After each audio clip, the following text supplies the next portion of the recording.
Suite au scanner que j'ai fait en début d'année, j'ai consulté un chirurgien et on a enfin la cause exacte de ma douleur au ventre qui persiste depuis bien avant tous mes problèmes de santé actuels. Je vais tout vous expliquer. J'ai été diagnostiquée avec une appendicite chronique après plus de 15 ans d'errance médicale. Donc pour ceux qui me suivent depuis très longtemps, vous saurez que je me plaignais souvent d'une douleur que j'ai en bas à droite du ventre. Et pendant des années, lorsque je consultais pour cette gêne que j'avais au ventre, cette douleur, parce que des fois en fait c'est une douleur, des fois c'est une gêne, eh bien on m'a vraiment sorti toutes les causes possibles, sauf ce que c'était réellement. On m'a dit que ça pouvait être lié à l'endométriose, à mon problème digestif que j'ai déjà, que c'était des gaz, de transit, des parasites, bref, on m'a tout sorti. Mais moi je sentais bien qu'il y avait quelque chose qui allait pas, et comme je vous l'ai toujours dit, vous connaissez votre corps, donc quand c'est comme ça, faut pas lâcher. Pendant des années, j'ai dû apprendre à vivre avec en me disant que c'était comme ça, que ça devait juste faire partie de mon état de santé. Mais en fait, depuis presque un an, cette gêne au ventre, elle s'est tellement aggravée que par moments, en fait, ça devient des crises de douleur vraiment insupportables qui peuvent carrément me paralyser tellement que j'ai mal.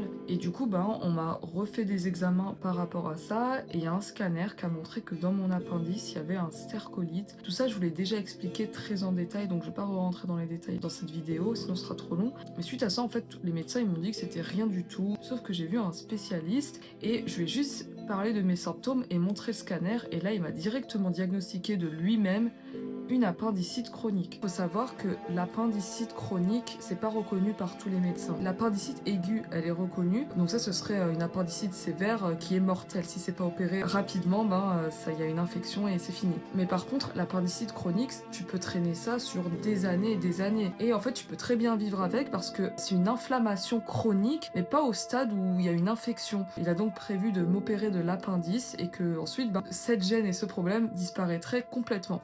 Mais étant donné que j'ai un pacemaker gastrique et que je suis un cas assez complexe, j'ai dû d'abord avoir la confirmation de mon hôpital qui me suit que je peux bien être opérée sans risque. Et c'est qu'une fois que j'ai eu cette confirmation que là, mon chirurgien a accepté de m'opérer et donc l'opération se fera en janvier. Et d'ailleurs, j'ai eu peur à nouveau que ma situation qui soit complexe entraîne au fait que je ne peux pas recevoir de soins. Parce que ça arrivé de nombreuses fois que des médecins, au vu de ma situation qui est pas commune, ne veulent pas prendre le risque de me soigner. Donc je vais être opérée en janvier et il n'y a pas de place avant. Avant, je vais devoir voir un anesthésiste, faire des analyses pour être sûr qu'il n'y a pas de risque pour l'opération. Le chirurgien, pour lui, ça l'inquiète que ça touche d'autres organes parce qu'en fait, il m'a dit que l'appendicite chronique, ça peut emmener à des problèmes au niveau de la vessie. Et donc, je pouvais même carrément ne plus pouvoir uriner à cause de ce problème et qu'en fait, ça pouvait même expliquer d'autres problèmes digestifs que j'aurais. Et donc, peut-être que si je me fais opérer de ça, ça pourrait régler énormément de symptômes que j'ai au quotidien.